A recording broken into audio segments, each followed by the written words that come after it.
So good morning po, ngayon ay November 3 ng umaga, ito na po yung NMAX White, tapos ko na po assemblein. So may kasama siyang charger, ito po. Sige natin mamaya, yung gulong niya po, pure rubber po ito. Lahat po ng gulong niya pure rubber. Ito po yung pinaka-preno niyan. Dalawang gear, ibig sabihin diyan, dalawang gulong parehas may gear sa likod. Tapos ito yung kanyang power on switch. Pag nag-power on switch tayong ganun, yung likod wala pong ilaw yan.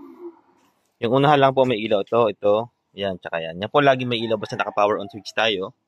So, leather seat po ito. Nasa loob po niyan dalawang 6 volts na battery na naka-series. So, ang output niya is 12 volts po.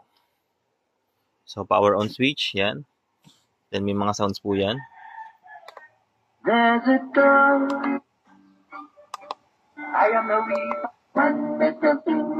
Pag nilong press to, humihina. Pag ito lamang isang nilong press, malakas naman yan.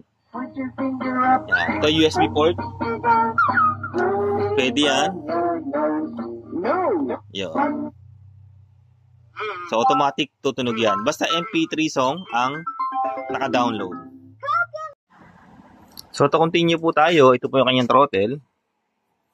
Pag po ito, arrow down. Ginanon yung throttle niya. So, atras po yung ganun. Pag sa gitna, lagi sa gitna, neutral. So, hindi siya tatakbo. Pag naman arrow up, pindot mo yung arrow up. Ginanon mo yung throttle niya. So, abante naman po yun. Ito, pag inapakan to ng bata, once na inapakan to, automatic naka-brake po yan. Kahit i-throttle mo ng i-throttle, so hindi po yan tatakbo. Basta, apak po to ng bata. Ito po kasi yung pinaka-brake niya. So, punta naman tayo sa kanyang charger. Bubuksan ko lang po. So, ito na yung pinaka-charger niya. Bilog po yan. Saksakan namin, bilog din. Mapapansin nyo. So, yan, mapapansin mo, mag-green yan. Pag walang green yan, ibig sabihin, may problema yung charger.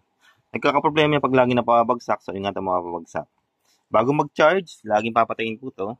Ito naman kasi nag-iinit to pag hindi kayo pag hindi mo to pinatay tapos nag-charge ka, masisira yan.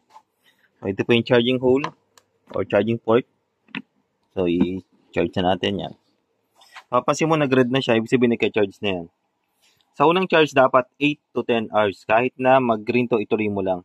Pero dapat ilobat mo na yung unit. Then yung mga susunod na charge, 4 hanggang 8 oras na lang. Or ang pinakamagandang charge niya is 6 na oras na tuloy-tuloy. Pag naka-6 na oras na, pwede nang patayin. Pag naka-charge, hindi naman siya mag-o-open. Kailangan tanggalin mo natin yung pagkaka-charge niya dito. Tanggalin mo ng ganun bago siya magpa-power on. So ayan, good unit na po tayo. Maraming salamat. Ibabox ko na lang po ulit.